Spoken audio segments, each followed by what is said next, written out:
고린도 교회라는 제목으로 말씀 선포하실 때 큰 은혜 받으시기 바랍니다. 할렐루야. 우리 하나님께서 모든 영광 받아주신 줄로 믿습니다. 우리 하나님의 아들 딸입니다. 하나님이 낳으신 걸 믿으십니까? 육신의 부모를 통해서 왔지만 모든 생명은 하나님이 우리에게 주신 것이죠. 우리 양 목사님, 우리 최 집사님 늘 주 안에서 승리하라고 박수를 격려하며 하나님께 영광을 올려드리겠습니다. 감사합니다.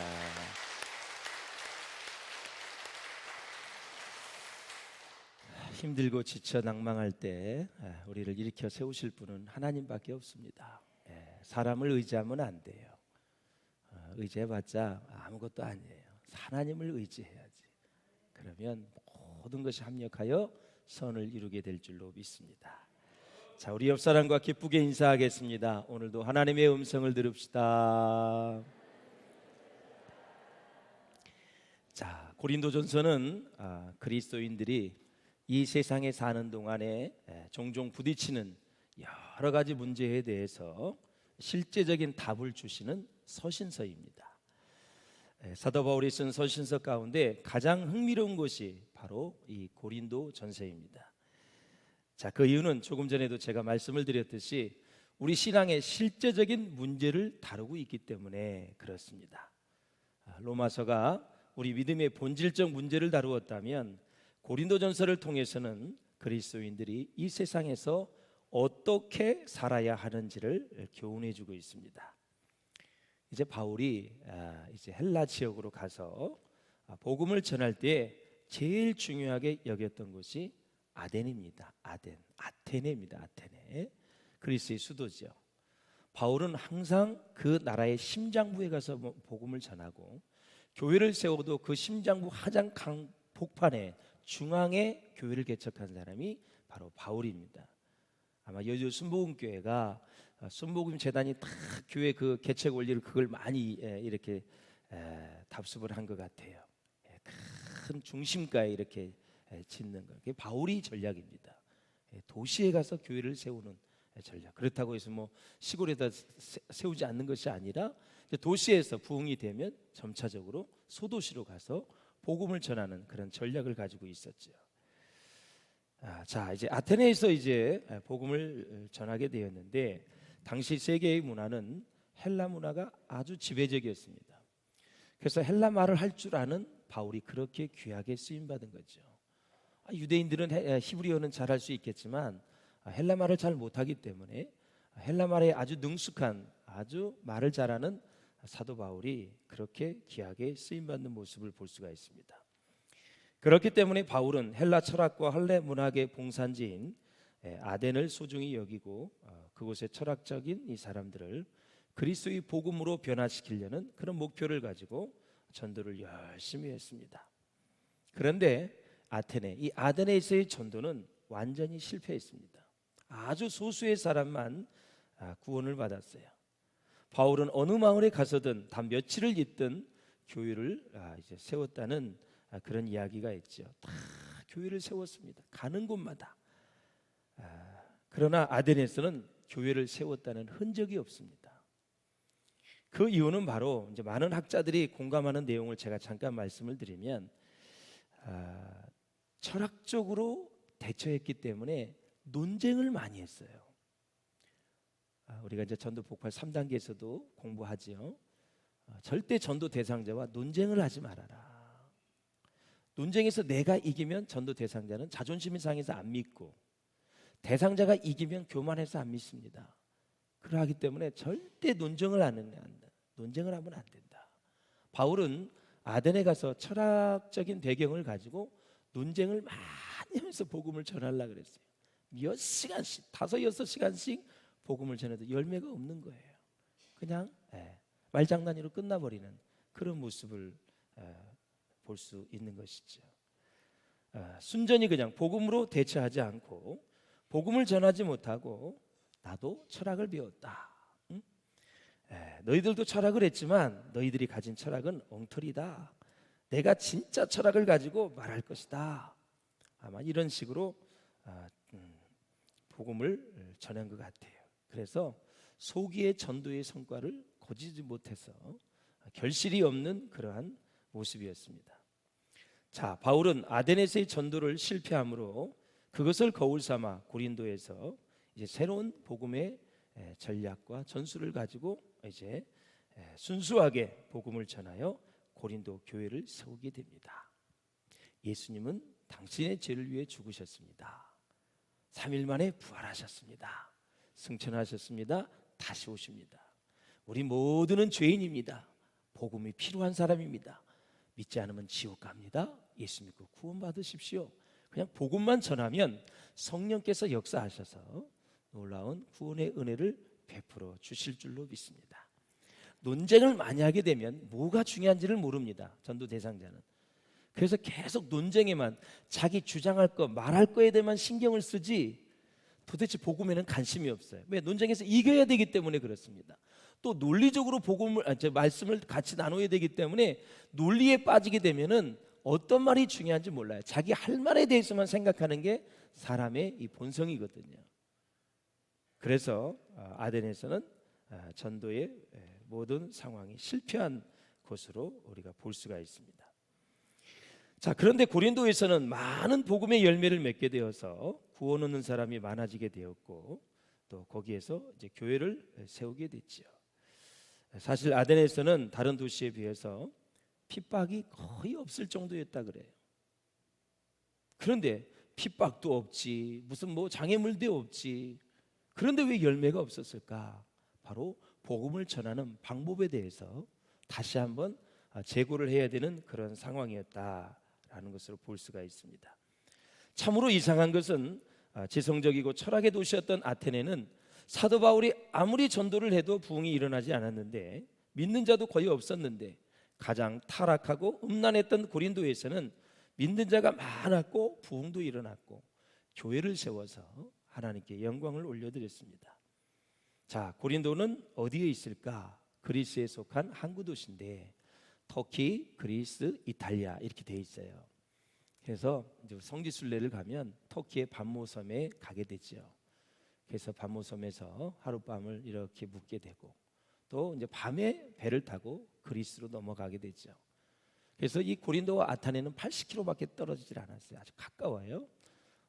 고대 문헌에 보면은 고린도와 아테네가 그렇게 경쟁을 많이 했다 그래요. 우리가 진짜 철학의 도시다. 아니 우리다. 이러면서 고린도에는 항구 도시로 돈이 많았고 아테네는 학자들과 하이클래스에 있는 지식인들이 참 많아서 철학이 발달된 그런 도시였었죠. 그래서 이제 베레아 아주 신사적으로 말씀을 받았던 사람들, 잘못된 재림의 신앙을 가졌고 있던 데살로니가 교회, 그다음에 바울이 복음을 전하다가 귀신 들린 자를 고쳐가지고 결국은 그 귀신 들린 자의 주인에 의해서 고소를 당해서 빌립보 감옥에 들어갔던 빌립보. 그래서 이제 이렇게 쭉 돌아보게 되면 굉장히 은혜가 되어지죠. 결국 이제 나중에 바울이 순교한 저 로마가 저기에 보이게 되죠. 이런 지역을 다니면서 복음을 전했는데 오늘은 저 고린도에 대해서 볼 것이고 앞으로 고린도전서에서 이제 우리에게 주시는 메시지가 무엇이고 문제를 어떻게 극복했는지 오늘부터 고린도 전후서를 이제 강의를 하게 될 것입니다. 자, 이 고린도는 아주 세속적이었고 우상 숭배를 많이 했습니다. 음란했던 도시였었어요. 게다가 그리스 철학의 영향을 많이 받은 곳이었습니다. 고린도는 AD 1세기경에 로마치아 아가야 지역의 수도입니다. 인구는 약 60만 명이었습니다. 자, 우리가 니느웨가라는 곳이죠. 니느웨가 거의 50만 명이었는데 당시에 50만 명이면 최대 도시로 이렇게 뽑았어요. 지금이야 뭐 서울이 1,000만 명, 뭐 경기도가 1,300만 명 하지만 당시에 50만 명은 대도시 중에 대도시였는데 고린도가 60만 명이기 때문에 적은 도시가 아니고 큰 도시였다.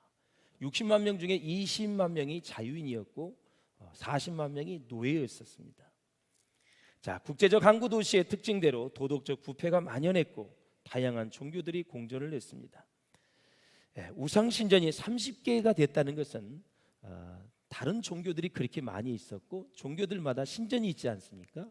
그게 30개가 넘게 있었고 신전 아프로디테라는 이 신전에는 여사제가 1,000명이 있었다. 바로 다 창녀였었습니다. 그리고 호모섹스의 본산지가 바로 고린도였다라는 것을 보면 고린도가 어떠한 도시였는가를 우리는 미루어 짐작할 수 있을 것입니다. 자, 이제 바울이 3차 전도 여행을 위해서 고린도를 떠나지요. 그래서 소아시아 여러 지역의 교회를 둘러보고 에베소에 왔습니다. 바울은 이 고린도 교회가 직면하고 있는 여러 가지 문제에 대한 이제 소식을 듣게 되죠. 에베소에 있어서 몇 년이 있었죠? 선교 여행 중에 가장 오랜 기간인 3년을 에베소에 있었어요. 그곳에서 고린도 교회 소식을 듣고 보낸 편지가 고린도 전서입니다. 고린도에서는 얼마나 있었나요? 1년 반, 두 번째로 많은 18개월을 고린도에서 보내면서 복음을 전했습니다. 그래서 에베소에 있을 때 고린도 교회가 겪고 있는 현실적인 문제들에 대해서 성경적인 답을 적어 편지로 보내는 것이 바로 고린도전서라고 말씀을 드렸습니다. 자, 바울이 복음을 이제 고린도에서 전하게 되었는데 왜 바울이 천막을 짓는 업을 가지고 있었느냐? 당시에 고린도에서는 철학 강의를 들을 때 사람들이 돈을 냈다 그래요. 다 돈을 내고 철학 강의를 들었어요. 그러면 많은 사람들이 이것은 또 다른 철학이다 생각을 하고 바울이 복음을 전할 때 또 돈을 내려 그랬으면 얼마나 부담스럽겠어요. 그래서 돈을 받지 않고 생활비를 자기가 벌어서 그래서 자족하며 생활했던 것이 바울의 모습이었어요. 이렇게 청막을 만드는 일을 하니까 당시에 로마의 핍박이 일어나서 로마에서 추방당한 브리스길라와 아굴라가 바울과 이 사역에 동역을 하게 되죠.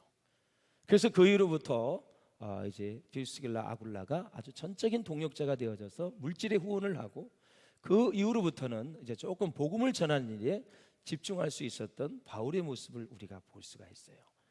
그러니까 바울이 생업을 그렇게 가지고 일했던 배경을 여러분들이 아셔야지 그것도 모르고 바로 지금 우리 신용순 목사님 저 아파트 현장에 가서 일하시며 돈 벌고 해야 되는데 왜 이렇게 안 나갈까?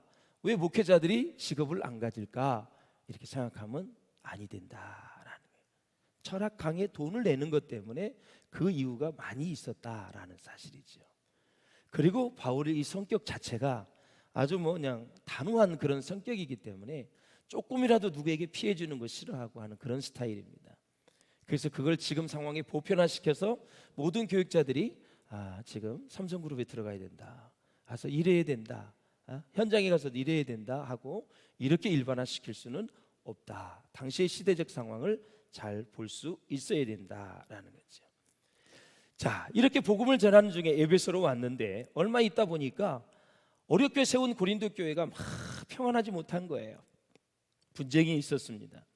어쨌든 분쟁이 있어서 사도 바울의 마음을 아프게 합니다. 우리가 잘 아시는 대로 분쟁을 하게 되면 좋은 점은 말하지 않고 나쁜 점만 말하게 되어 있습니다. 여러분, 분쟁하면서 싸우면서 칭찬하고 격려하는 거 봤습니까? 어떻게든 꼬투리를 잡으려고 그랬죠. 사실도 아닌 걸 가지고 사실이라고 얘기하면서 흠집을 내려고 하고, 흠집을 내면 자기가 이겼다고 생각하고, 흠집을 내면 우리 편이라고 생각하는 아주 어리석은 짓을 인간은 참 많이 하게 되죠. 그래서 양쪽에서 전부 서로 나쁜 점만 말하게 되죠. 그러니 교회는 본래의 복음의 사명을 저버리고 혼란에 빠질 수밖에 없는 것이죠. 그 사이에 마귀에게 틈을 열어주게 되고 교회는 도저히 이제 일어설 수 없는, 주저앉을 수밖에 없는 지경까지 되어지고 교회가 무너지는 그런 모습을 우리가 봅니다. 이렇게 나쁜 소문이 사도 바울에게 전해질 때에 그는 마음이 아팠습니다. 고린도전서를 보면서 교회를 개척한 그 교회의 영혼을 사랑하는 바울의 마음이 여러분 마음이 되시기를 바라고, 바울에게 그 마음을 주신 하나님의 마음이 우리 모두의 마음이 될 수 있기를 주의 이름으로 축원합니다. 그래야 교회를 사랑할 수 있고, 교회의 사랑은 바로 주님의 사랑입니다. 정말 뜨겁게 사랑하셔야 됩니다. 어떤 이유가 있어도 우리는 십자가의 은혜로 구원받은 사람이기 때문에 힘든 일, 어려운 일이 있다 할지라도 교회를 원망할 자격도 없고 우리는 무조건 교회를 사랑할 수밖에 없는 사랑의 빚진 자라는 거, 이것을 꼭 잊어서는 아니 되겠습니다. 사랑하는 여러분, 그래서 이 고린도전서에서도 여러 번 말씀하고 있습니다만 바울은 당장이라도 달려가서 사실 규명을 하고 싶었어요. 책벌할 것은 책벌하고 책망할 것은 책망하고 칭찬할 것은 칭찬하고 뭔가 막 이렇게 하고 싶었습니다. 그러나 이런 때에 보면은 바울은 변화되기 이전의 모습에 비하면 참 고린도 교회 성도들을 많이 사랑하고 넓은 마음으로 그들을 품는 그런 모습을 우리가 볼 수가 있어요.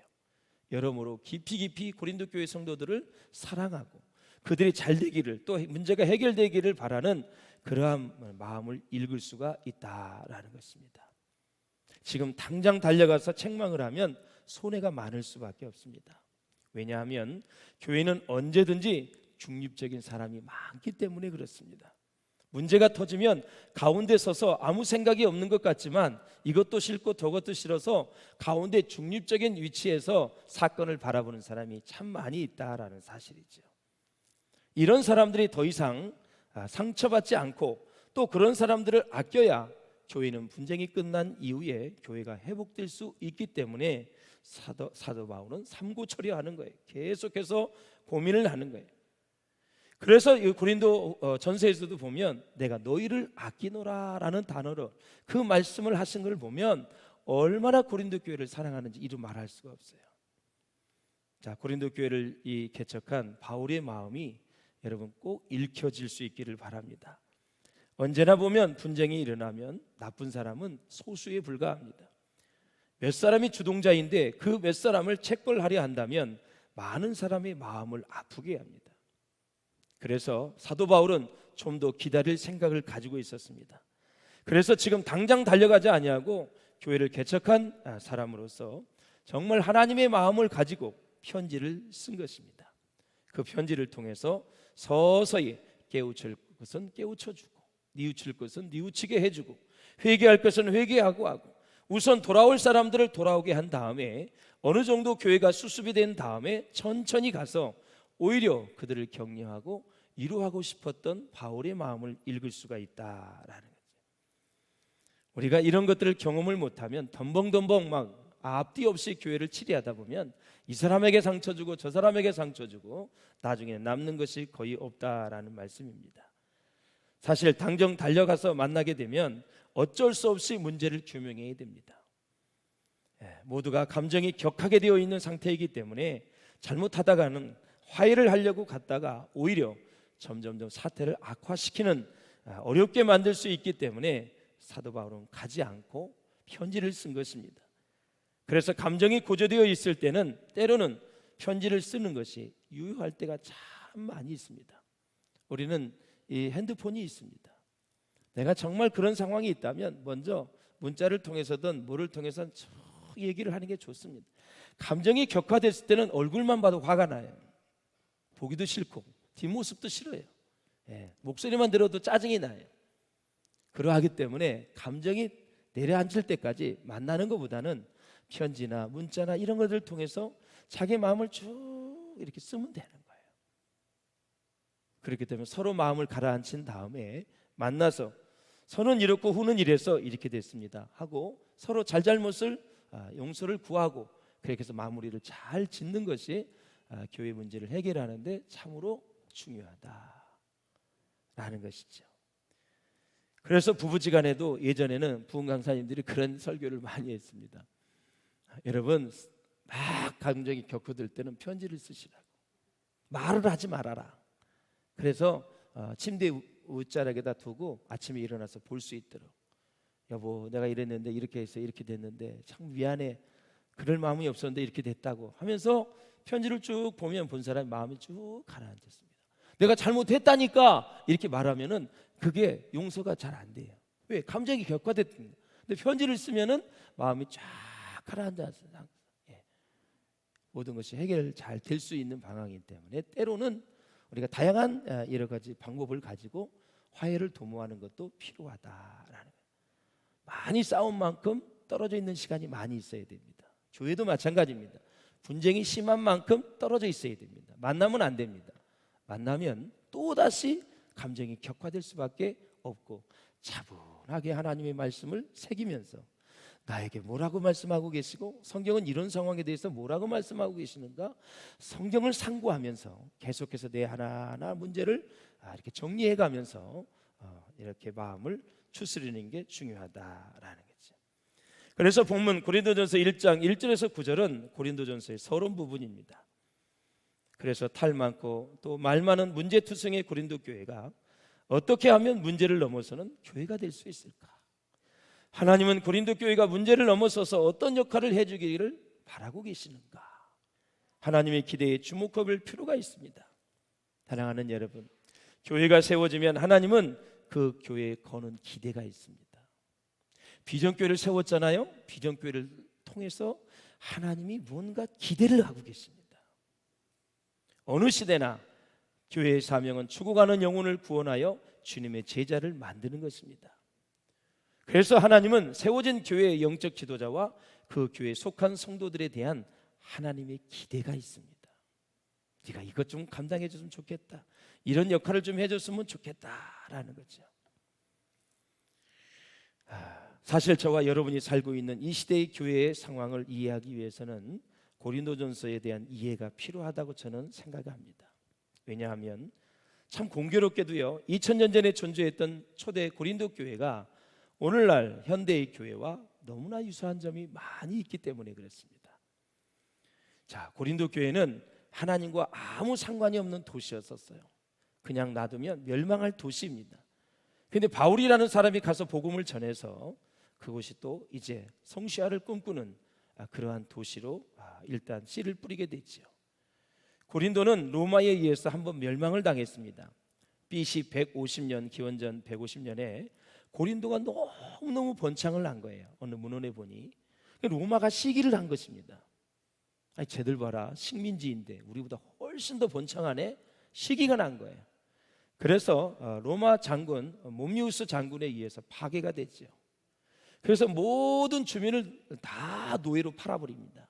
10년 동안 폐허가 된 그런 도시가 바로 고린도였다라는 거죠. 사랑하는 여러분, 저와 여러분이 살고 있는 이 시대, 정말 이 세속화던 이 시대, 바로 고린도 교회도 세속화의 위기 속에 있었던 교회라는 것입니다. 고린도 교회는 세속화던 고린도 도시 안에 있었는데, 이 도시 안에 있었던 고린도 교회 역시 세속화의 영향을 극복하지 못하는 그러한 상황 때문에 이제 분쟁이 시작이 되어지면서 수많은 교회의 문제가 등장하게 된 것입니다. 교회는 그 시대에 그 지역의 문화의 영향을 참 많이 받습니다. 문화의 영향. 요즘 그 어린아이들 사이에 할로윈 축제가 또 그렇게 일어난다는데 그건 우리나라 이 문화가 아닙니다.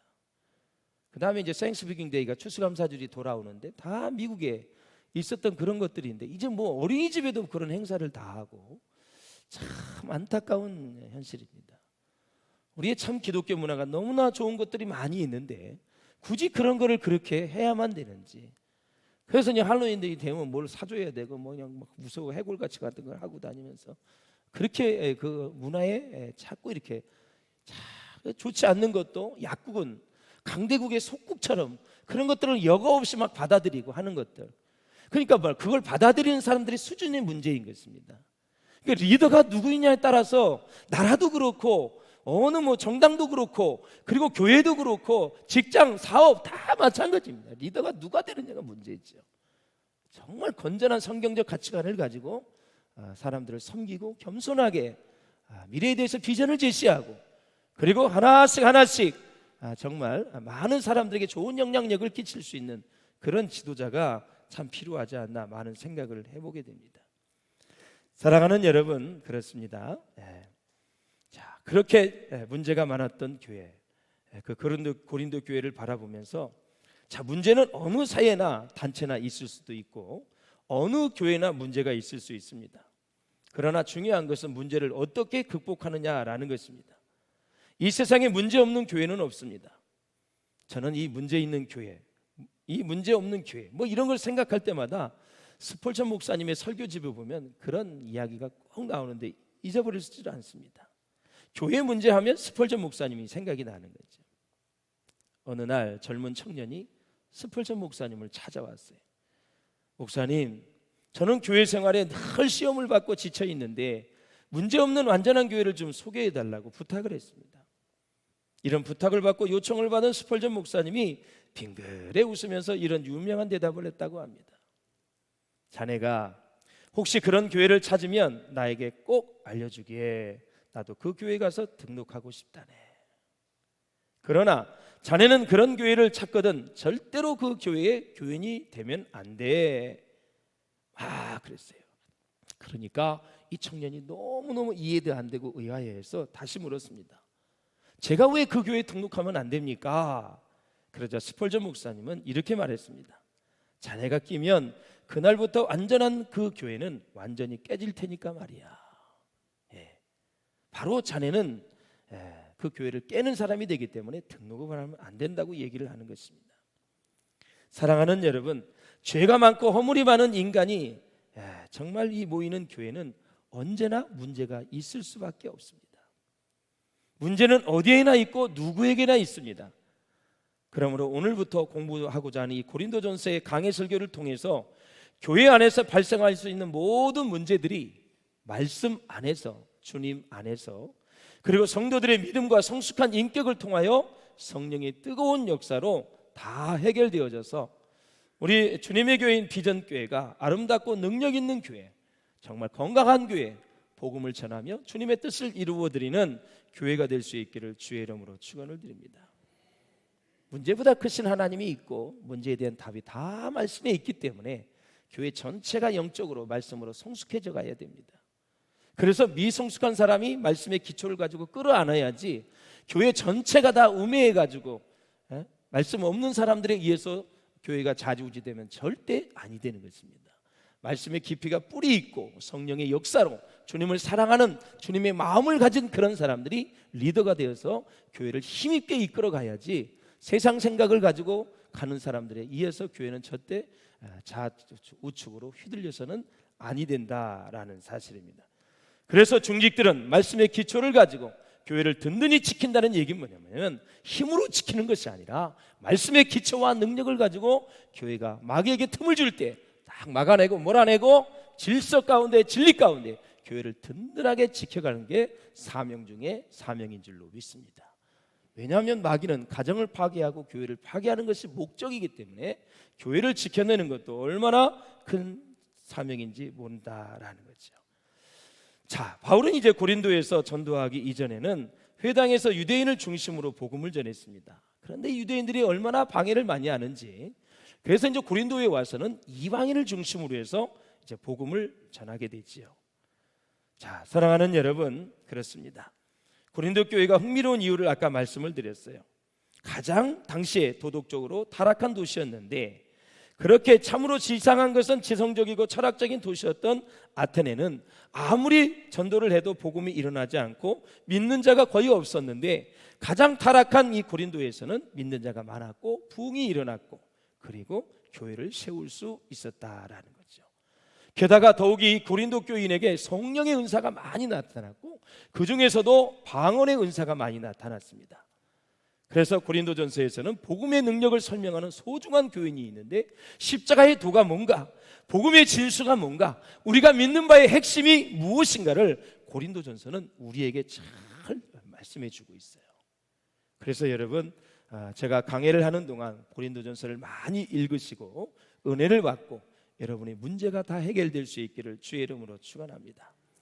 자, 교회가 분쟁하고 싸우고 갈라지는 일들이 많지 않습니까? 왜 그럴까요? 왜 교회가 싸우고 자꾸 분쟁을 해요? 저놈의 교회 또 싸우네. 왜 싸울까요, 여러분? 두 가지예요. 말씀의 기초가 없고 복음의 능력을 경험하지 못하기 때문에 그래요. 절대 말씀이 없기 때문에 분별력이 없는 거예요. 그냥 누가 뭐라 그러면 그게 옳은 줄 알고 따라가고 들으면 그냥 그 옳은 줄 알고 말씀에 다 기초해서 다 듣고 3시간 동안 4시간 동안 들어도 집사님 말씀은 많이 하셨는데 그건 말씀에 비춰보니까 아닌 것 같아요. 한마디 딱 해줄 수 있는 그런 사람들. 예? 정신 나가가지고 이 말 들으면 이런 거 같고 저런 거 같고 딱 말씀의 기준을 둬서 다 필터링을 하나씩 하면서 이건 아닌데 마귀에게 틈을 주는 건데 하면서 이렇게 영적인 분별력과 통찰력을 가지고 다 든든하게 교회를 세워갈 수 있는 그런 사람들이 하나님이 찾으시는 사람인 줄로 믿습니다. 그래서 성숙한 신자는 큰 일을 작은 일로 만듭니다. 언제든지 보면 그렇습니다. 성숙한 신자가 보면 그거 아무것도 아니에요. 그 며칠 기도하면 되는 거고, 그 고린도전서 말씀 보세요. 그건 아무것도 아니에요. 그냥 큰 일을 작은 일로 만드는 사람, 이게 성숙한 신자입니다. 그러나 미성숙한 신자는 마귀의 올무에 빠질 수 있는데요, 작은 일을 크게 만드는 사람이 미성숙한 사람입니다. 예수님은 아주 적게 보이고 문제가 크게 보이면 미성숙한 신자입니다. 그러나 성숙한 신자는 예수님이 크게 보이고 문제는 아주 새알만하게 조그맣게 보이는 것입니다. 그렇게 될 수밖에 없죠. 말씀에 답이 있기 때문에. 그래서 우리는 작은 일을 큰 일로 만들어서 마귀에게 밥상을 차려주는 어처구니 없는 일들을 하게 되고, 교회는 다운되게 되고 망가지는 그런 모습을 우리가 볼 수가 있습니다. 그리고 미성숙한 신자는 비본질을 본질보다 더 소중하게 생각하게 만들어서 교회를 막 흔들어댑니다. 그래서 고린도전서는 교회의 많은 문제를, 그 사례를 취급하는 책이고 문제를 해결하는 책이다. 그래서 어떤 사람은 케이스 스타디다 이런 얘기를 해요. 케이스 스타디 오브 가스펠 이렇게 얘기해요. 복음을 통해서 하나씩 하나씩 케이스를 연구하고 해결해 주는 책이다라는 거죠. 그래서 2절에 보면 고린도에 있는 하나님의 교회 이렇게 나옵니다. 그래서 성도는 하나님의 교회라고 하는 이 교리적 인식을, 교회적 인식을 다 가지고 살아야 돼요. 이 정체성이 분명해야 된다는 거죠. 오늘 두 분이 찬송한 것처럼, 찬양한 것처럼, 너는 내 아들이다. 하나님이 지명해서 불렀습니다. 하나님의 아들, 딸입니다. 그러니까 하나님 안에서 모든 문제를 해결할 수 있고, 하나님 안에서 위로받을 수 있고, 힘을 얻을 수 있고, 하나님 안에서 다시 일어날 수 있는 거죠. 노래만 불러놓고 딴 생각하고 살면 안 되죠. 그 가사를 불러놓고 다 그 가사를 생각하면서, 그래, 난 하나님의 아들이야. 하나님이 반드시 나를 이렇게 세울 수 있어. 하나님과 함께하면 승리할 수 있어. 하나님과 함께하면 어떤 어려움도 나는 헤쳐나갈 수 있어. 환난 날에 나를 부르라. 내가 너를 건지리니 네가 나를 영화롭게 하리라. 말씀을 다 묵상하면서 위를 열어서 나갈 수가 있지요. 그래서 하나님의 교회, 하나님의 자녀라는 정체성을 가지고 있어야 되죠. 교회는 사람들의 친교단체가 아니라 하나님의 교회입니다. 할렐루야. 그리고 1절에 보니까 하나님의 뜻을 따라 그리스도 예수의 사도로 부르심을 받은, 사도 바울은 인간이 스스로 사색해서 만든 철학과 하나님의 뜻은 다르다고 얘기하고 있습니다. 자신은 하나님의 뜻에 따라 그분의 뜻을 전하기 위해서 사도로 부르심을 받았다고 얘기하는 것입니다. 그래서 바울이 가르치는 진리는 플라톤이나 소크라테스처럼 자신이 사색하고 연구한 사상이 아니라 주님이 주신 진리라는 것입니다. 갑자기 본문에 보면 바울과 형제 소스데네가 나오죠. 이 소스데네는 누구일까요? 바울이 에베소에서 복음을 전할 때 당시 회당장이 소스데네였었어요. 이 바울이 이제 매 맞아 죽을 일이 생겼어요. 그러니까 이 소스데네 회당장이 대신 바울을 대신해서 매를 맞았지요. 그리고 나서 이제 바울을 따르게 되는데, 회당장이 있을 때는 예수를 안 믿었어요. 그런데 바울을 따라다니면서 이제 예수를 믿게 되고 하나님의 자녀가 되어져서 바울의 동역자가 되지요.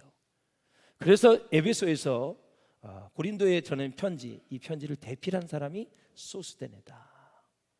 회당장이라는 높은 지위를 내려놓고 정말 가시밭길, 너무나 힘든 길, 그러나 가장 영광스러운 복음을 전하는 길에 소스데네는 동참을 하게 되고 바울 사역에 인볼브해서 이 놀라운 역사를 이루는 그런 모습을 우리가 볼 수가 있습니다. 사랑하는 여러분, 가치를 따라 여러분 살 수 있기를 주의 이름으로 축원합니다. 본능에 따라 살지 말고 가치에 따라, 무엇이 가치가 있는가, 그것이 구별이 된다면 거기에 여러분의 시간, 여러분의 에너지, 물질, 건강을 올인할 수 있기를 주의 이름으로 축원합니다. 후회 안 하실 것입니다. 보람이 있을 것이고 하나님의 영광이 여러분에게 임하실 것입니다. 사랑하는 여러분, 혹시 철학자 프리드리히 니체를 아시는지요? 이 사람은 기독교에 대해서 참 적대적인 사람이었습니다. 그 사람은 무슨 얘기를 하냐면, 이 세상에 관심을 가지고 진지하게 살아가야 하는데 기독교가 밤낮 죽은 뒤에 천국을 가르치니까 쓸데없이 미래에 관심을 갖게 했다고 막 비난을 했습니다. 또 뭐라 그러냐면 현실에 집중함에도 불구하고 사람들의 관심은 온통 천국에 가느냐 지옥에 가느냐 하는 것에 쏠리게 했다라는 것입니다. 이 땅에 사는 사람이 성경 말씀을 보니까 살아봤자 70년, 80년, 100년인데 영원히 사는 그곳에 관심을 갖지 안 가져요? 그렇지 않아요, 여러분? 지가 진리를 모르니까 그런 얘기를 하는 거지. 잠시 잠깐 머물다 가는 나그네 길인데 영원히 사는 곳에 우리가 관심을 안 가져요? 영원히 살되 천국에 가서 사느냐 지옥에 가서 사느냐 관심을 가질 수밖에 없지요. 그 사람도 죽었어요. 어디가 있을까? 뻔하지요, 여러분. 사람이 살 때 이 말 저 말 하는 게 아니에요. 진리의 말을 하고 살아야 돼요.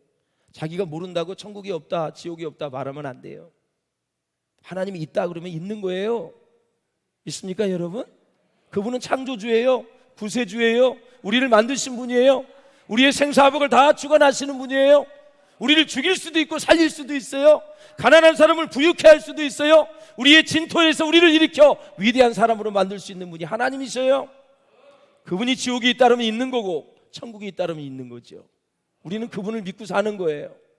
부도 나도 어쩔 수 없어요. 끝까지 믿을 거예요. 여러분은 다 믿으실 거죠? 믿으셔야죠. 믿는 사람이 복이 있는 거예요. 사랑하는 여러분, 말씀을 이제 맺을까 합니다. 바울은 무난하고 그 다음에 이제 감사하고 있어요. 뭐에 대해서 감사하느냐? 자기를 부르심에 대해서, 우리를 성도로 부르심에 대해서 감사하고 있어요. 너희들 싸우지 말라고 분쟁하지 말라고 말하고 싶은데 바울은 그것부터가 아니라 감사부터 얘기하고 있어요. 그것이 바로 바울의 믿음이고 마음이고 인격이고 예절인 줄로 믿습니다. 우리 자녀 교육의 원칙이 있죠. 책망을 하려면 한 번 하려면 5번 칭찬을 하고 책망을 해라. 사람은 격려를 받고 칭찬을 받고 잘 자라가게 되지 책망 가지고는 안 된다는 거죠. 그래서 한 번 책망하기 위해서는 5번 칭찬을 하라 그래요. 바울은 고린도의 복음이 전해진 것에 대해서 감사하고 있어요. 진리가 구체적으로 사람들에게 사건화된 것에 대해서 감사하고, 그리고 믿음이 현실화된 것에 대해서 감사하고 있어요. 또 역사적인 사건이 나를 위한 사건으로 증거가 확실해진 그것에 대해서도 감사하고 있어요. 여러분, 십자가의 사건이 바로 오늘 나의 사건이 될 수 있기를 주의 이름으로 축원합니다. 또 고린도 성도들이 주님의 재림을 사모하니까 그것에 대해서 감사하고 있어요. 얼마나 좋은지. 또 구변과 지역 지식의 풍족함에 감사하고 있어요. 이 구변이라는 것은 헬라어로 로고라는 뜻이에요. 바로 이제 스피치라는 말씀이에요. 이 그리스 사람들은 철학의 도시에 살기 때문에 말을 잘합니다. 토론대회에 나가면 다 1위입니다. 1위예요. 그래서 하나님의 말씀이 이렇게 말 잘하는 사람들에 의해서 막 회자되고, 그리고 하나님의 말씀에 지식이 풍족해져서 바울은 지금 감사하고 있다라는 거죠. 여러분, 하나님의 말씀이 우리 가운데 임하게 되고 또 우리가 그 말씀에 지식이 있어야 흔들리지 않습니다.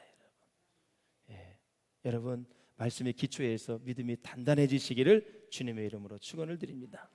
또 고린도 교회는 유독 은사를 하나님이 많이 주셔서 감사하고 있어요.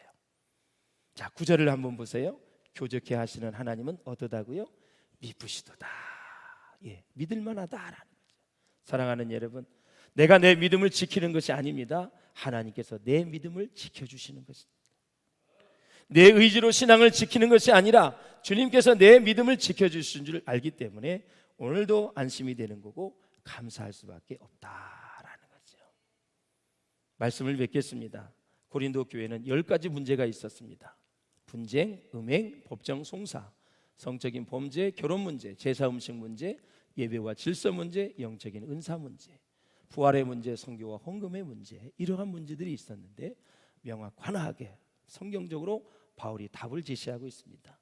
이 10가지를 극복하고 승리하기 위해서는 3가지가 필요합니다. 하나님의 은혜를 기억하는 삶을 살아야 되고, 예수 그리스도의 증거를 경국해야 되고, 성령의 은사를 헛되이 받지 말라라는 것입니다. 다음 주부터 시작되는 모든 문제에 대한 답을 같이 우리가 나누면서 여러분의 인생의 문제가 다 해결될 뿐만이 아니라 더 하나님을 기쁘시게 해드리는 우리 모든 성도님들 될 수 있기를 주의 이름으로 축원합니다. 기도하겠습니다. 우리 함께 기도하실 때 하나님